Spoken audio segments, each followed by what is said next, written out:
The medium is the message, sure. But where does that leave video games? Is the medium the polygons I see on the screen? The sound that triggers when I make Mario jump? The feeling of my finger on plastic as I press the square button? Truth is, there are a million vectors through which video games work as a medium, and there's no way they could all be covered in a single video. Luckily, there are times when video games use very big, very obvious tools to send their messages. Today we're talking about shooters, and in shooters, it's guns that do most of the talking. But don't worry, if you listen, they have some very loud messages to send.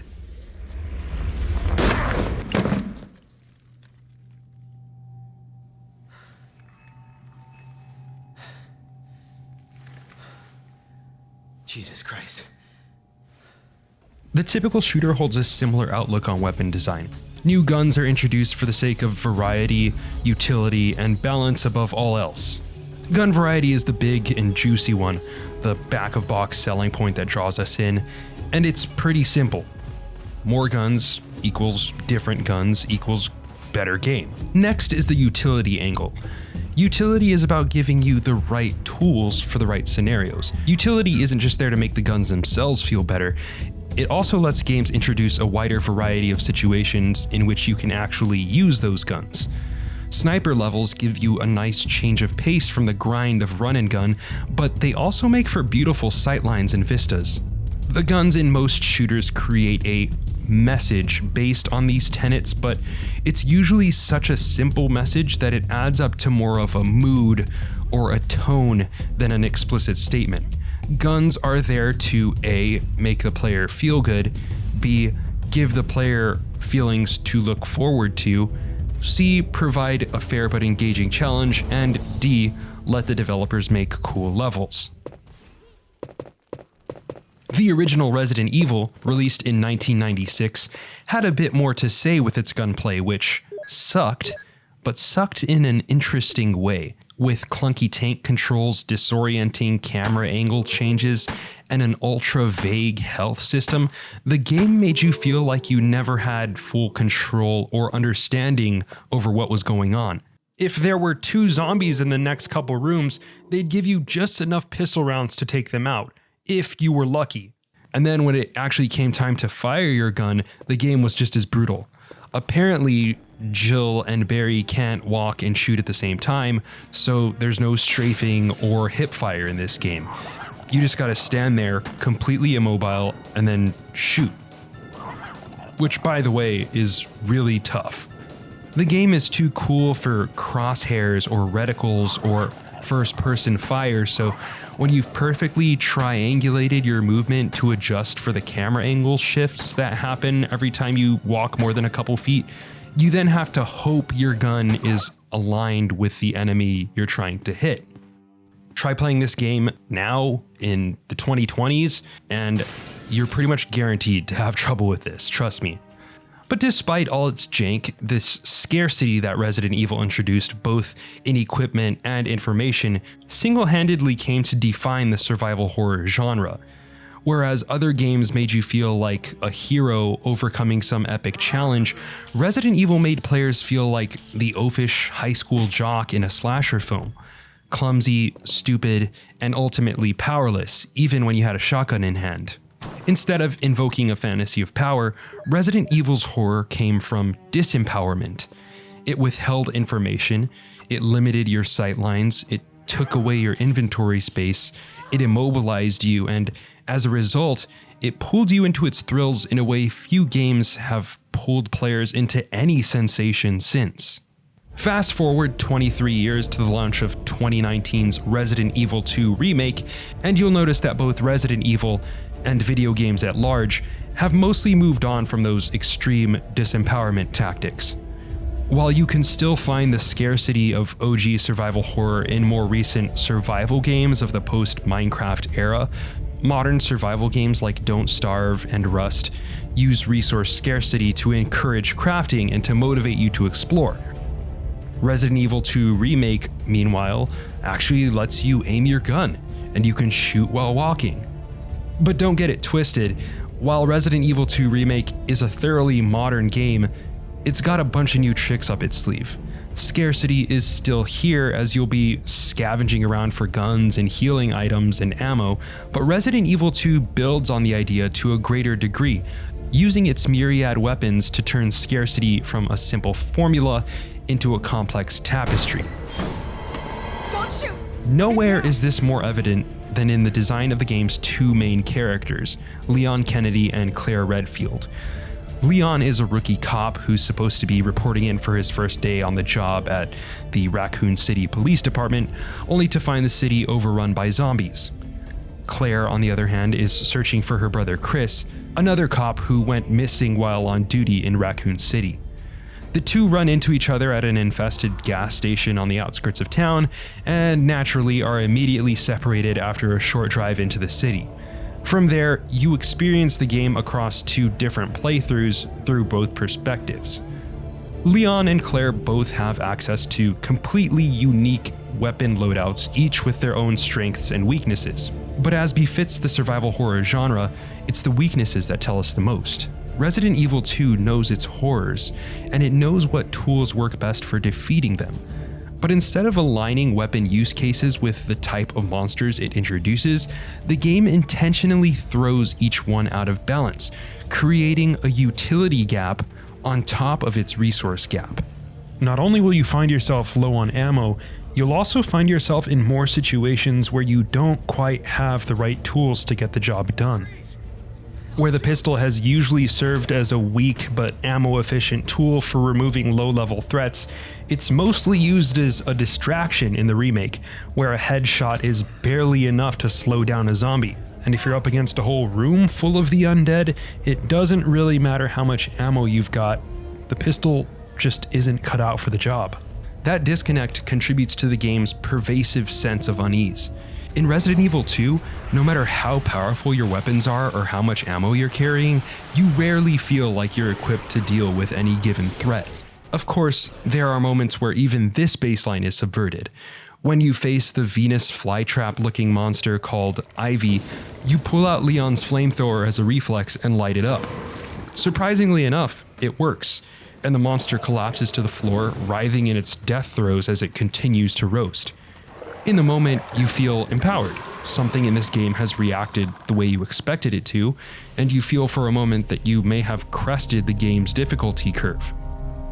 This, of course, is a tease. When you replay the game as Claire Redfield, the only flame-based weapon at your disposal is a grenade launcher that holds just a single round at a time, and by that point in the game, you've already wasted most of your fire ammo. Instead, you're forced to deal with Ivy the hard way, by shooting each tiny bulbous weak point on its body one by one. This was something I didn't even know was in the game until I played through the game a second time as Claire. It's this variety in monster and weapon design that makes it so that Resident Evil 2 feels like a very different game across two playthroughs, even though the map doesn't change very much. While some of this effect is achieved through clever rerouting and the introduction of a couple new areas, the bulk of it comes from the game's shifting armaments, which reframe the action and recenter the fear depending on what tools you have access to. It's economical design, to be sure, recycling old ideas and monsters while making the experience of fighting them feel so much different, but it also showcases Resident Evil 2 as a game that, like Resident Evil 1, creates tension through weaponry and complements it with enemy design. The Souls series has done this especially well in a melee format. Swing a one-handed sword nearby a wall and it'll clunk against it. Try stabbing an imp with a spear and they'll dance right past its effective range and slash you bloodless in a matter of seconds, the bastards. The utility gaps presented in the Souls series are part of its unique brilliance, but even though its massive array of weapons makes it a more complex display of combat prowess, Resident Evil 2 still stands out for the way its weapon design bolsters its character work. When playing as the brawny rookie cop Leon Kennedy, you get a sense that guns are simply a fact of your character's life. It makes sense. As a cop in the good old US of A, you feel like you have the right to pretty much every firearm you find in the police station. And as an ordained professional protector of the masses, it comes to feel like you bear some kind of personal relationship to every weapon you come across. Take Leon's default gun, the 9mm pistol lovingly referred to as Matilda. It's a run-of-the-mill handgun by most shooter standards, but its expandability and versatility, along with a respectable firing speed and fairly common ammo drops, make it a reliable base weapon worthy of its personalized name. From there, you unlock the beefy W870 shotgun, the Lightning Hawk Magnum, and then, finally, the flamethrower. A very American arsenal. As Leon, you end up playing a more brute-forced, quantity over quality style. Compared to Claire, you're given access to more ammo, and you've got more all-purpose weapons at your disposal. But your best weapons don't deal as much raw damage as Claire's do. The experience fits Leon's character. Although he lacks experience, he's got some training as a cop and has access to a bigger trove of mostly police-approved weapons. The fear in the Leon playthrough is not about whether you have access to the tools you need to survive, it's concern about whether those tools will be enough to measure up to the zombie threat that constantly looms over you. Claire's playthrough, on the other hand, feels way more jury-rigged from the start. Her default pistol, the SLS-60 handgun, feels like a 20-year-old pea shooter someone left in the attic just in case. Unlike Leon's cop pistol that comes with a straight-up magazine, the SLS-60 is a 5-round revolver with slow reload speed, and it feels pretty bad in comparison to Leon's default gun, even if it does do more damage. But then, surprisingly, the second weapon you get is a freaking grenade launcher that can kill some of the game's most horrifying enemies in just 2 hits. Even the SLS-60 starts getting scary the deeper you get into the game. The gun can actually be upgraded to fire heavy-hitting Magnum rounds later on, which makes it a versatile tool once you get far enough into the game. Another one of Claire's weapons, a taser on steroids called the Spark Shot, can hit for some of the biggest damage in the game. The catch is you have to stand in one place for a few seconds if you want to fully charge it for maximum damage. The experience of playing as Claire feels much more like survival in the classical sense. There's never any sense of certainty that you'll be equipped for what's coming up, as she doesn't have the inside access that Leon is privy to. On top of that sense of uncertainty, Claire's arsenal builds tension from player imperfection rather than weapon weakness. If you're accurate with every shot, you hit really hard and you feel really powerful.